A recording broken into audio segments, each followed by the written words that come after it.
Lapointe. Bienvenue à l'émission Émergence, où on parle à des gens bien ordinaires qui ont des histoires extraordinaires à nous raconter, des histoires où ils vivent leur passion et ils font un impact positif dans la communauté, dans la société, parfois dans le monde. Et aujourd'hui, mon invité, c'est Wise Atangana. C'est bien ça, hein? Ouais. Je m'excuse. Puis juste comme je me disais que j'allais pas le moffer, je l'ai moffé. Alors, bienvenue, Wise. Bienvenue, merci. Alors, tu es un artiste éducateur. Oui. Pourquoi tu t'es donné ce titre-là? En fait, à la base, je suis un artiste, performeur comme auteur-compositeur. Mm-hmm. Et c'est ça que j'ai fait, parce que originalement, je viens du Cameroun. Pour ceux qui ne connaissent pas, le Cameroun, c'est en Afrique centrale. Mm-hmm. Et puis, bon, là, je me suis développé en tant qu'artiste et performeur, beaucoup plus poète, chanteur. Mais arrivé au Canada, je me suis vraiment découvert artiste éducateur. Mm-hmm. Parce que c'est récent, hein, ton arrivée au Canada, tu es arrivé quand? Oui, je suis arrivé au Canada, ça fait 5 ans. Je suis arrivé au Canada, je pense, en 2013. C'est une histoire d'amour. Ouais. Je suis arrivé au Canada le 21 décembre 2013. Oi. Moins 25 degrés. Mon introduction était fatale, mais oui, c'est comme tu dis, c'était une histoire d'amour. Oui. Mais oui, donc c'est ça. Parle-moi un petit peu là. Alors, tu as rencontré Émilie au Cameroun? Oui, Émilie, ma femme, je l'ai rencontrée au Cameroun. C'était un soir au Centre culturel français de Yaoundé. Yaoundé, c'est la capitale du Cameroun. Et ce soir, j'organisais un événement avec un ami. C'était un événement de poésie et de sculpture. Mm-hmm. Donc, c'était un ami qui faisait des récupérations. Il avait l'art... comme il récupérait les bois et les choses, et puis il faisait des œuvres d'art. C'était vraiment impressionnant. Okay. Et il avait un bouquin, tout un livre. Et puis, cet ami m'a fait appel, et puis vraiment, je me suis impliqué, on s'est mis à organiser l'événement. Et dans cet événement, comme Yaoundé, c'est la capitale du Cameroun, il y a à peu près plus de 100 ambassades et tout. Et notre cible, c'était vraiment la communauté internationale. Ah bon? Donc, on a invité des ambassades, on a invité des ONG internationaux, d'où Émilie. Émilie est venue. Que je connais. Oui. Et puis, c'était vraiment, rien n'était planifié. Moi, je marchais parce qu'on avait beaucoup de gens. Et puis, je marchais, et puis j'ai vu une dame en train de regarder un tableau et je lui ai demandé si ça va bien, est-ce qu'elle comprenait un peu ce qu'elle était en train de lire. Et effectivement, elle ne comprenait pas le poème parce que, vous savez, la poésie a beaucoup de métaphores, surtout en français aussi. Et puis, je me suis mis à l'expliquer la métaphore du poème et tout. On s'est mis à parler et directement, on a senti qu'on avait... une flamèche. Oui. Et puis, jusqu'à aujourd'hui. Jusqu'à aujourd'hui. Ouais. Alors, c'est ça. Alors, dans ton pays, tu étais un artiste. Oui, un artiste, vraiment un artiste performeur et très impliqué aussi, comme dans l'organisation, dans l'accompagnement des autres artistes. Donc, ça a toujours vraiment été cette passion-là d'être dans l'art et être comme sur la scène et derrière la scène. Donc, et puis là, il y a eu une espèce de transition qui s'est faite quand tu es arrivé au Canada et c'est là que tu t'es appelé artiste éducateur. Éducateur, parce que arrivé au Canada, quand je suis arrivé au Canada, à peine 3 mois, je suis devenu père. Oui. Donc, et en tant que père, ça a vraiment changé aussi parce que, vous savez, quand vous arrivez au Canada, il y a toujours un processus. Tu es immigrant et tu dois faire, je ne sais pas, 2 ans sans travailler. Tu es à la maison pendant que des choses se passent. Et pour moi, c'était une très belle période parce que je venais d'avoir ma fille et puis... Et puis, j'étais papa à la maison. Et comme ma femme, Émilie, elle n'était pas dans le système canadien, donc ça veut dire qu'elle devait aussi commencer le travail tôt. Mais oui, donc c'était ça l'inspiration, parce que quand je suis resté avec ma fille, j'ai commencé à l'amener dans les centres communautaires. Oui. Et aussi, j'avais un ami qui est professeur à une école primaire. J'ai fait comme les classes de 6e année, classe d'immersion. J'ai fait comme 1 an, j'allais tous les vendredis pour comme animer ses élèves, créer des échanges culturels, de la poésie, des chants. Donc c'était le début d'un grand projet. C'était le début d'un grand projet parce que à travers ça, à travers ces initiatives de bénévolat que je ne savais même pas, on avait pris juste une petite photo un jour et à travers cette photo, comme je n'arrivais pas à entrer dans parce que je savais déjà que ça, c'est du potentiel, être artiste, éducateur. Et puis, il y avait pas mal, tout le monde me parlait d'une seule organisation à Ottawa qui existe, vraiment, si tu veux performer dans les écoles, qui est, je ne sais pas s'il faut citer le nom ici, mais à travers cette organisation, je n'ai pas pu vraiment m'intégrer, c'était un peu plus compliqué. Mais après, non, on m'a dit qu'il y avait des subventions, que tu peux faire des subventions, tu peux appliquer et maintenant faire des ateliers dans des écoles. Et donc, justement, avec cette expérience, ça va faire 1 an de bénévolat. Et à travers une photo, une petite vidéo qu'on m'avait prise avec des élèves. Et puis, j'ai fait une subvention. Et puis, on m'a donné des fonds. Et là, je travaille avec comme 10 écoles. J'ai travaillé avec 10 écoles. J'ai fait plus de 60 ateliers. Wow, 60 ateliers? Oui, plus de 60 ateliers. Et maintenant, ça va plus encore. Oui. J'ai fait plus de 60 ateliers avec près de 10 écoles d'immersion ici à Ottawa. Et le concept, c'est vraiment comme mélodie et poésie. Donc, je plonge les élèves dans comment écrire des poèmes et des chansons en français pour développer pour enrichir leur vocabulaire, parce que tous, c'est des anglophones. Okay, pour enrichir donc c'est dans l'immersion, okay. Ouais. Et puis, ça les aide vraiment comme à développer, à performer, la prise de confiance, de parler devant des élèves et tout. Parce que dans des écoles, j'ai aussi découvert ça, il y a toujours des petites ségrégations de groupes, des minorités et tout ça. Et il y a ceux qui manquent de confiance. Et pour moi, je prends aussi ces ateliers pour mettre ces élèves, là, parfois comme... leur donner une espèce de forum, hein? Oui, pour prise de confiance, parler, approuver leurs idées, leur démontrer que toutes les idées qu'ils ont, c'est des bonnes idées, parce que c'est ça, dans le processus de création des poèmes, c'est que toute idée, elle est bonne. Il faut seulement, il n'y a pas une idée, parce que parfois un enfant peut dire soit la classe crie, mais je fais comprendre que c'est bien, c'est juste un processus. On commence par là, une idée, et puis ça va devenir un texte, et puis on le performe. Donc, mais oui. Alors, oui, à travers la musique, la poésie, à travers l'expression de soi, ils découvrent qu'ils ont une voix.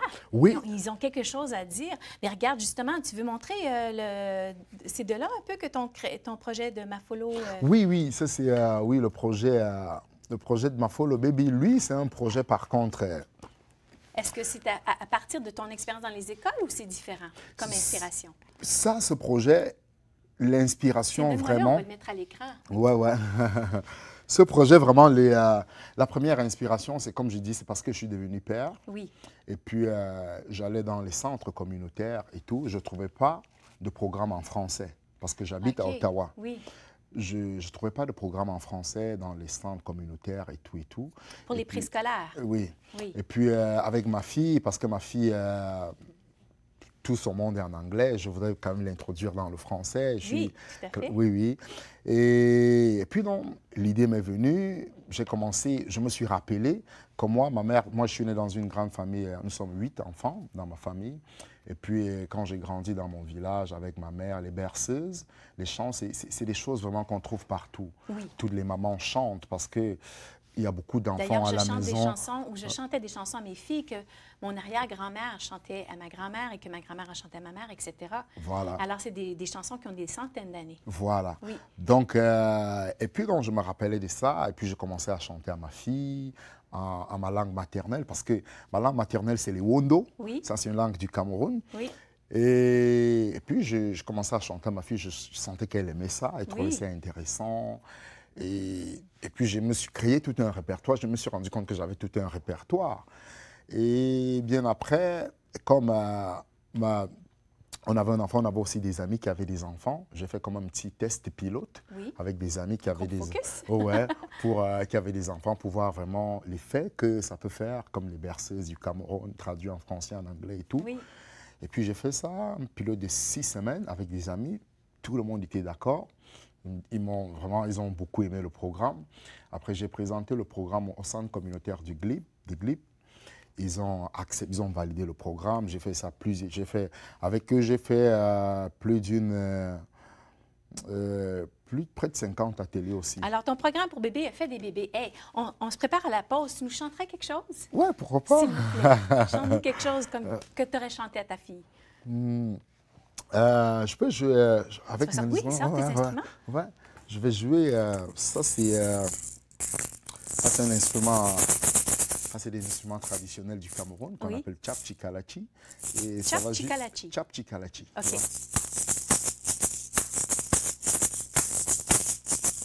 Mon petit bébé, oh, oh, tu fais ma fierté, ah. Mon petit bébé, oh, oh, oh, ton papa t'aime beaucoup, ah, ah, ah, ah. Ta maman t'aime beaucoup, ah, ah, ah, ah. Ton papa t'aime beaucoup, ah, ah, ah, ah, ah. Nous t'avons toujours aimé, sur nous tu peux compter, nous t'aimerons toujours, oh, oh, oh. Tes parents t'aiment beaucoup, ah, ah, ah, Ah. Ah, je peux imaginer le grand sourire sur le visage de ta fille en écoutant ça. Alors, tu t'es rendu compte que tu avais un répertoire de chansons de chez toi dans ta langue maternelle. Oui. Puis, je vois ici qu'il y a des chansons françaises, il y a des chansons en anglais. Alors, tu as étendu ton répertoire. Oui, et puis donc, je les ai donc traduits parce que ils ont été traduits en français et en anglais. Et pour arriver à ce livre-là, et puis j'avais pas de fonds, j'avais pas des amis. Et bon, j'avais des amis, mais j'avais pas de fonds. J'ai fait une levée de fonds en ligne et 80 personnes ont contribué pour la levée de fonds. Et puis, ça fait que j'ai regroupé près de une équipe de près de 8 musiciens, les éditeurs, vraiment, c'est vraiment un projet qui a sensibilisé beaucoup de personnes. C'était un projet d'entreprise sociale essentiellement. Oui, communautaire, vraiment, oui. Oui. Et puis on a fait ça, c'était parfait, on a fait une présentation. Et récemment, j'avais reçu une subvention du Conseil des arts d'Ontario. J'ai fait comme une tournée de l'Ontario, comme Ottawa, Kingston, Toronto et Guelph. Tu es une vraie star? Oui, pendant le mois de l'histoire des Noirs, pour vraiment présenter tout ça. Donc, oui, c'est pas mal de choses. Ça m'a vraiment... C'est là où, maintenant que vraiment j'ai pris vraiment ce titre d'artiste éducateur, parce que, bon, en tant qu'artiste... Mais ça te va très, très bien. Mais là, après la pause, on va parler aussi de ce que tu fais pour un public plus adulte. Oui. Ça te convient? Oui. OK. À tantôt, à la pause, on se voit dans quelques secondes, dans quelques minutes.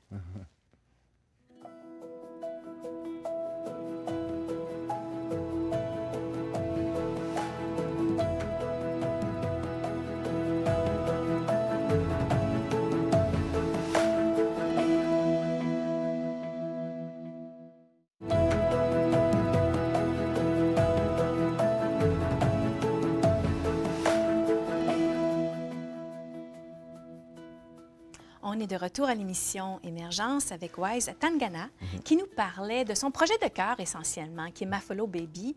Mais aussi, c'est pas facile de faire naître un projet comme ça, même si on sait qu'il y a un impact positif, même si on sait que c'est bien accueilli, c'est de trouver des gens qui vont nous appuyer à long terme. Alors, ton rêve, c'est de faire grandir ce projet-là. Là, tu as fait une tournée en Ontario. Tu veux faire grandir le projet jusqu'à... C'est quoi ton rêve? Oui, le rêve, c'est vraiment faire grandir ce projet, rendre ce projet accessible à tous. Parce que, vous savez, au Canada, tous les parents, la majorité anglophone, aimeraient introduire leurs enfants au bilinguisme. Donc, j'aimerais revoir ces livres dans toutes les maisons. Et puis, notre idée, c'est d'en sortir un nouveau volume à chaque année.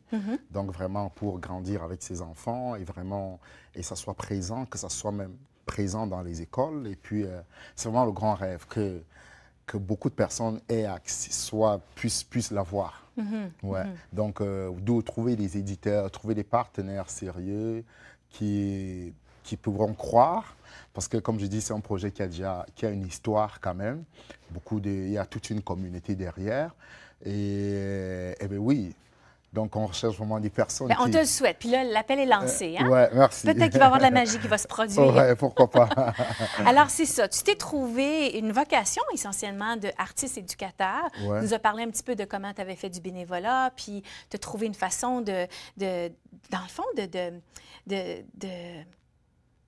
de célébrer les jeunes dans leur être, pleinement en leur enseignant la poésie, puis la chanson et tout ça. On a parlé un petit peu de Mafolo Baby, mais tu fais aussi des choses pour les adultes? Oui.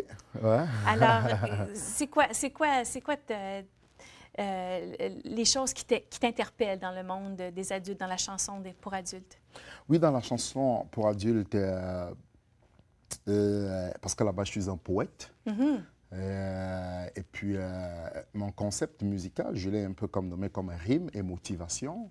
Donc, ça veut dire que je développe des rimes et des chansons qui motivent comme des adolescents jusqu'aux adultes. Oui. Donc, oui, avec Mais beaucoup ultimement, ton but, c'est de les motiver. Oui, c'est ce que je trouve admirable. Oui, oui, donc c'est vraiment le rythme, la rime et de la motivation. D'où ça vient, cet amour-là du rythme?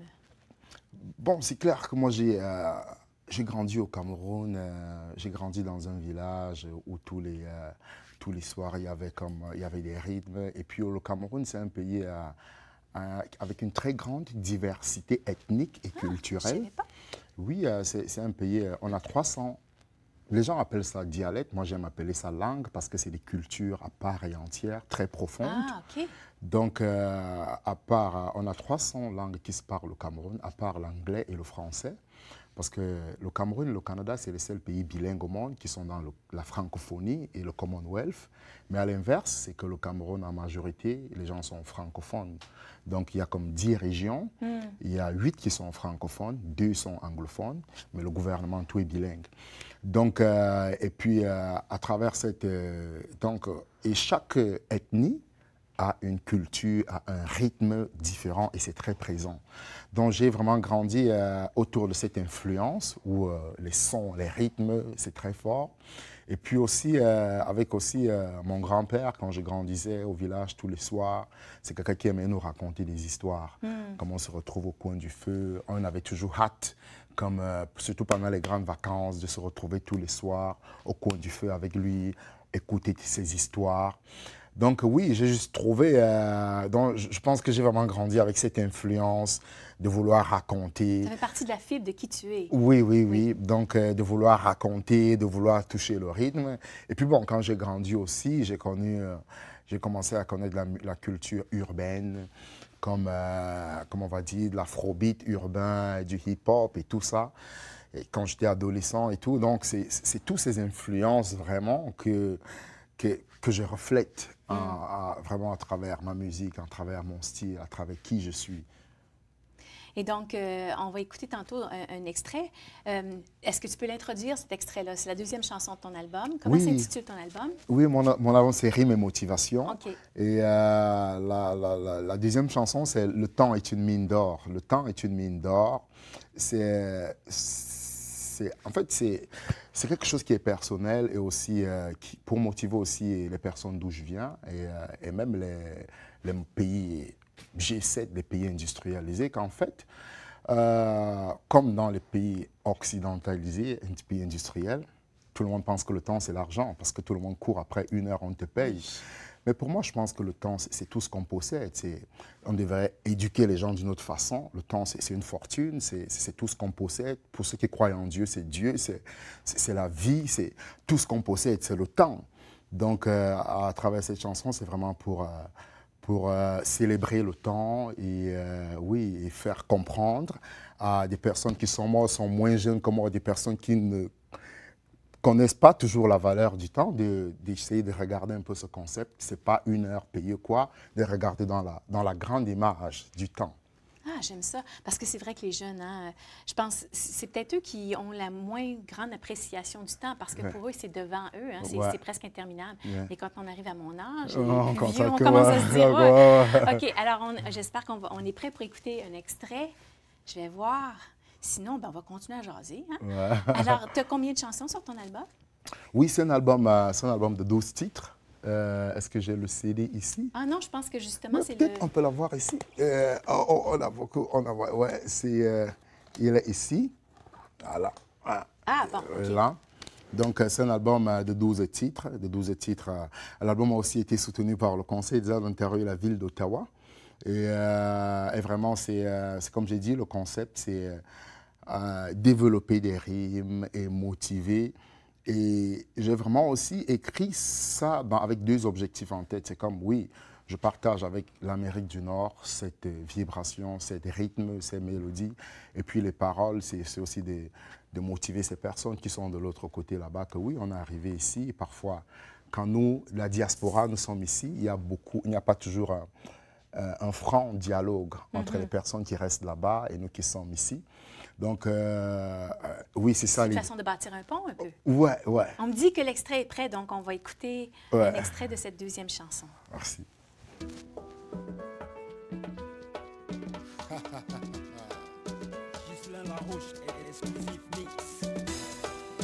Le temps est une mine d'or. Alors mon ami, fais-en bon usage. Le temps est une mine d'or. Le temps est une mine d'or. Plus tu l'explores, autant tu bénéficies de ces trésors. Plus tu l'explores, autant tu bénéficies de ces trésors. Le temps est une mine d'or. Le temps est une mine d'or. Plus tu l'explores, on est revenu. Alors, je pense que ce désir-là de motiver les gens, puis justement de bâtir un pont entre la diversité, les différences, que ce soit la langue, les ethnies, la culture, etc. Mon Dieu, on en a tellement besoin dans le monde aujourd'hui. Hein? Ouais. Et c'est ça, le Canada aussi. Je pense que c'est l'une des grandes chances qu'on a au Canada. C'est cette diversité-là. Au Canada, c'est facile de rencontrer toutes les nations du monde. Comme on célèbre toutes les différentes cultures. Oui. Sur place, je vois ça ici à Ottawa. Et déjà, quand il y a un événement, tu vois presque toutes les races, les langues, je sais pas, du monde. C'est vrai, on a une grande diversité à Ottawa. Ouais. Et d'ailleurs, je pense qu'on a des leçons à enseigner à d'autres populations. Tu as apporté une flûte avec toi. Alors, est-ce que tu peux me montrer un petit peu comment ça fonctionne? Est-ce que on appelle ça une flûte? Ou, Oui, ça c'est une flûte camerounaise, là. Et puis, beaucoup appellent ça le bambou de Chine, mais juste un bambou traditionnel, là. Oui. Et puis, c'est assez simple. Tu peux faire des jeux. Que je joue un peu? Vas-y, démon. Vas-y, amuse-toi. J'aime souvent jouer avec les deux.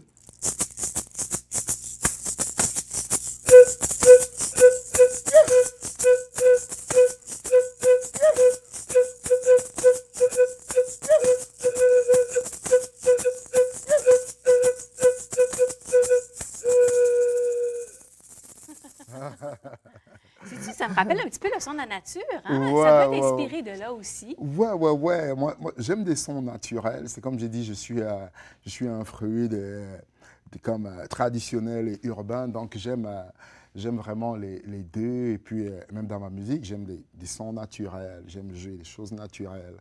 En même temps aussi, j'aime la musique qui fait penser, réfléchir, écrire. Et je travaille aussi avec des producteurs qui travaillent avec des musiques assistées par ordinateur. Donc oui, c'est vraiment comme... je suis plein dans cette époque et tout, à fond, quoi. Oui, mais en même temps, tu fais comme le pont entre comme tu as dit, le rythme afro, punk et tout ça, et puis la tradition. Oui, c'est ça la base qui inspire, parce que quand je compose, quand j'essaie d'abord de me ramener dans cette époque-là, comme je parlais de mon grand-père, l'histoire, les rythmes que j'entendais. Et puis, c'est ça un peu qui fait quand je vais écrire, il y a tout ça qui sonne en moi. Donc, ça fait que je peux pas rester indifférent. Là. Je dois je vais pas faire comme je suis au Canada, et peut-être il faut commencer à faire du folk music parce que tout le monde fait ça, ou bien, je sais pas. Mais on dirait que toi, ton talent, c'est de célébrer l'authenticité chez les jeunes, chez les enfants, chez les adultes, puis chez toi-même aussi. Ouais, je pense un peu. C'est de se découvrir et de s'apprécier essentiellement. Mais oui, mais c'est ça vraiment dans mon concept des rimes et motivation, c'est vraiment créer ce sentiment de fierté, de fierté de qui tu es, de ce que tu as, de ce que tu possèdes, de pas vraiment vivre dans le monde, de ne pas se prendre pour une victime de la société, oui. Même si on sait qu'il y a des problèmes, il y a la discrimination, il y a le racisme, il y a la xénophobie, il y a le tribalisme, ça existe. Mais il faut agir, Oui, donc, mais je pense qu'il faut positivement, il faut garder son mental positif, il faut développer l'estime de soi Et je pense que quand on a développé ça, ça fait qu'on est enraciné et tout ce qui est autour là, ça devient juste du bruit là. Et puis, et moi j'ai découvert que plus tu te connectes vraiment avec ta personne, avec qui tu es, plus tu es accueilli partout, plus tu as une connexion avec des gens. C'est contagieux, hein, le sourire et l'appréciation. Oui, oui, je pense ça. C'est une façon de célébrer ce qui est. Merci, ouais, c'est une inspiration. Je suis tellement heureuse que tu sois venue nous voir aujourd'hui. Merci. Et continue à partager ton talent et ta passion pour la musique et faire grandir justement l'estime chez tous ceux que tu rencontres. Merci, c'est moi qui vous remercie. Ça fait un plaisir d'être là et de partager ces grands moments avec vous. Continue à écrire, à nous épater. Merci. Alors, je vous invite à la prochaine émission d'Émergence et à bientôt.